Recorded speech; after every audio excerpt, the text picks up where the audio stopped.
কিরে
মগা এখানে ছাগল বসে রেছিস কে? ছাগল কিছু খাই না? তোর ছাগল অসুস্থ না? পাশের গ্রামে ডাক্তার আছে নিয়ে যা, ওষুধ ভালো হইব, সুস্থ হয়ে যাবো গা। আচ্ছা আমি যাই, তুই ডাক্তার কাছে নিয়ে যাই।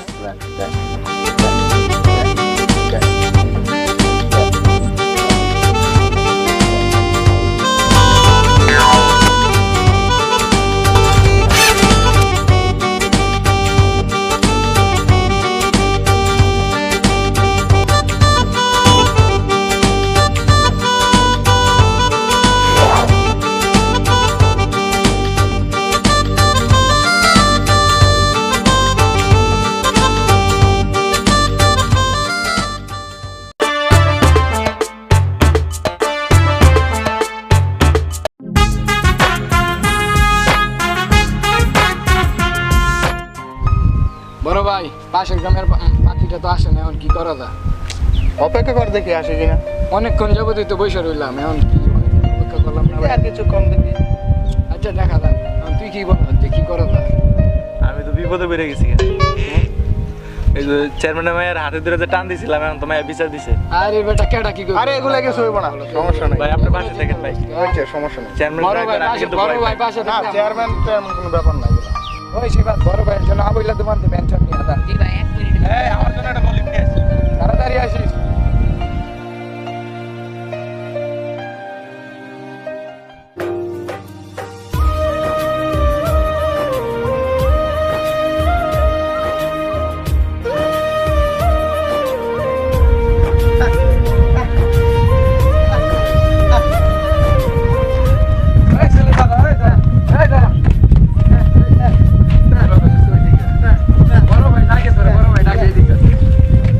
ছাগল কইতে আনছস? তাড়াতাড়ি বল। ছাগল কইতে না না কইতে আননি। ছাগল কইতে আনছস? শোন বড় ভাই, আই মনে ছাগল চুরি করে আনছে। তারে বাইন্ধে রাখ, তারে বাইন্ধে রাখ। গাছে নিয়ে বাঁধা রে। ভয়ে কথা কয় না। এই ধরে দেখা মনে তো ছাগল চুরি করে আনছস? ইদানিং আমগুলো এলাকায় ছাগল চুরি হচ্ছে অনেক। প্রচুর পরিমাণে ছাগল চুরি হচ্ছে। এখন কি বড় ভাই, ওরে কি বাইন্ধে রাখ, ওরে গাছে।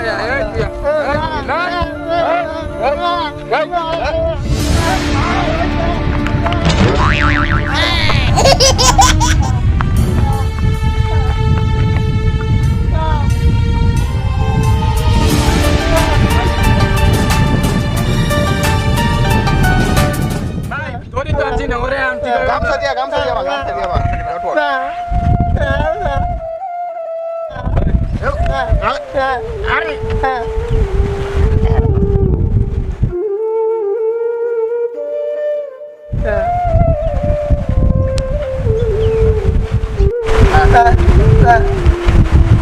ওই জায়গাতে লুকলিয়া পোলাপান যা আছে তাড়াতাড়ি ওই জায়গাতে এখন চুল পানছে, ওই জায়গাতে নিয়ে তাড়াতাড়ি তাড়াতাড়ি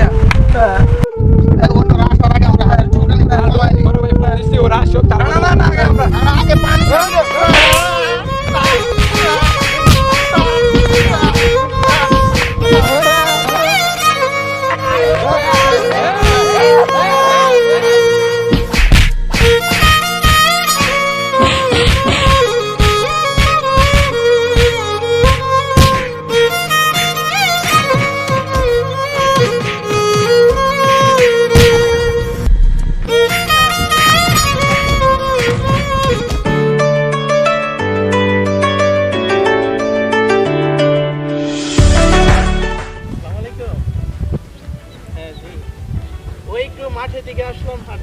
দেখলাম মার্কেট কিরকম পানি হলো এগুলো দেখতে আসলাম।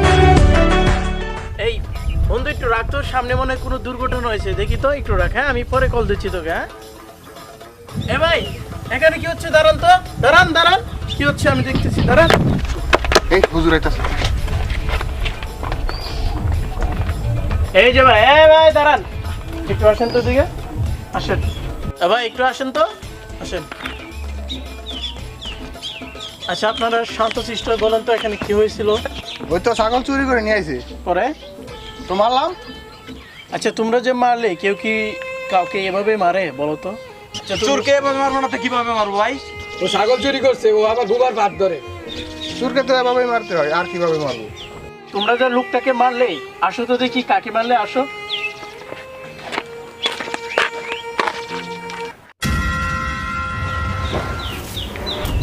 হাই হাই, তোমরা একই করলে? লোকটা তো সত্যিকারই বোবা ছিল, তোমরা একই করলে, তাকে মেরে ফেললে।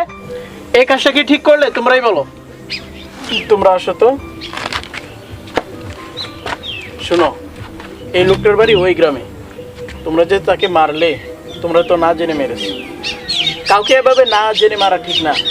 চোরের অপরাধে একজন বুবা ব্যক্তিকে তোমরা মেরে ফেললে, এটা কি ঠিক হলো?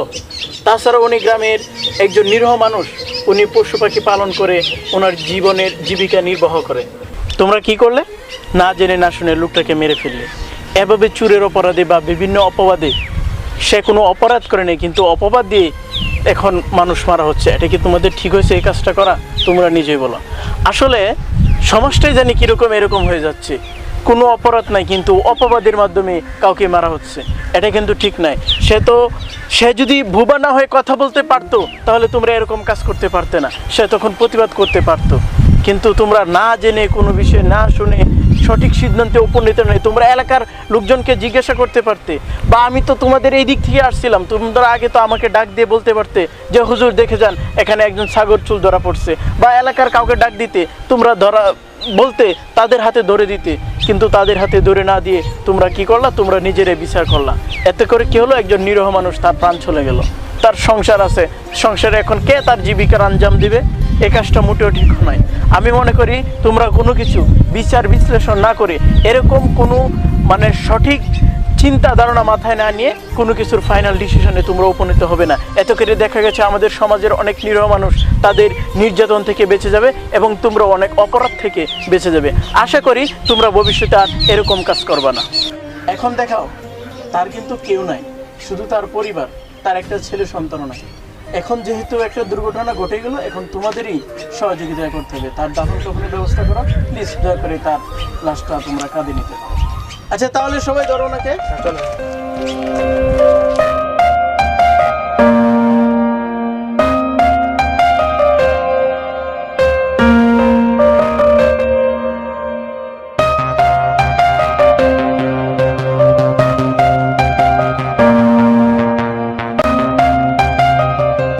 অন্যায়ভাবে কাউকে গণপিটুনি দেওয়া অপরাধ।